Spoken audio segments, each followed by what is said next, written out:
कुछ रिश्ते खून के नहीं विचारों के होते हैं। कुछ मुलाकातें सिर्फ दो लोग की नहीं इतिहास की होती हैं। भारतीय स्वतंत्रता आंदोलन में दो ऐसे ही महान व्यक्तित्व थे, महात्मा गांधी और गुरुदेव रवींद्रनाथ टैगोर। दोनों की सोच कई मुद्दों पर अलग थी, बहस भी होती थी, लेकिन सम्मान इतना गहरा था कि उन्होंने एक दूसरे को ऐसा नाम दिए जो हमेशा के लिए इतिहास में अमर हो गए। आइए जानते हैं कैसे मोहनदास करमचंद गांधी बने महात्मा और कैसे रवींद्रनाथ टैगोर बने गुरुदेव।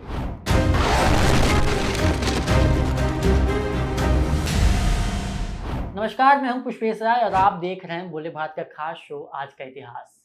साल था 1915। दक्षिण अफ्रीका में सत्याग्रह का सफल प्रयोग करने के बाद मोहनदास करमचंद गांधी भारत लौटे थे।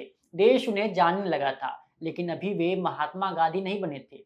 इसी दौरान गांधी जी पश्चिम बंगाल के शांति निकेतन पहुंचे, जहां उनकी मुलाकात हुई नोबेल पुरस्कार विजेता कवि, दार्शनिक और शिक्षाविद रवींद्रनाथ टैगोर से। कहा जाता है कि जब टैगोर ने गांधी जी के सादगीपूर्ण जीवन, त्याग और सत्य के प्रति उनके समर्पण को देखा, तो उनका स्वागत करते हुए वे पहली बार उन्हें महात्मा कहकर संबोधित किया।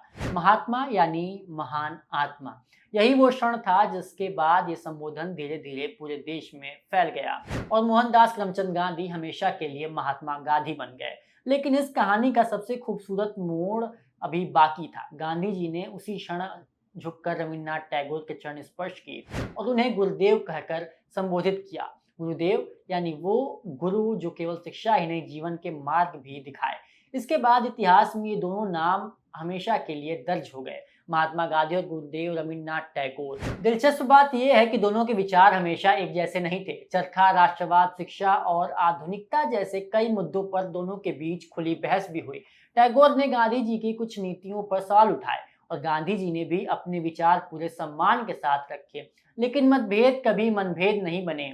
दोनों एक दूसरे की आलोचना भी करते थे और उतना ही सम्मान भी देते थे। शायद यही भारतीय लोकतांत्रिक और बौद्धिक परंपरा की सबसे बड़ी खूबसूरती थी। आज जब हम गांधी जी को महात्मा और टैगोर को गुरुदेव कहते हैं, तो शायद ही ये याद करते हों कि इन दोनों अमर उपाधियों के पीछे सम्मान, विनम्रता और विचारों की एक ऐसी कहानी छिपी है जिसने भारतीय इतिहास को और भी समृद्ध बना दिया। हमारी एक खास रिपोर्ट आपको कैसी लगी कमेंट करके जरूर बताइए और बाकी खबरों के लिए बने रहिए बोले भारत के साथ। कल फिर मिलेंगे इतिहास के एक नए अध्याय के साथ। तब तक ले दीजिए मुझे इजाजत। धन्यवाद।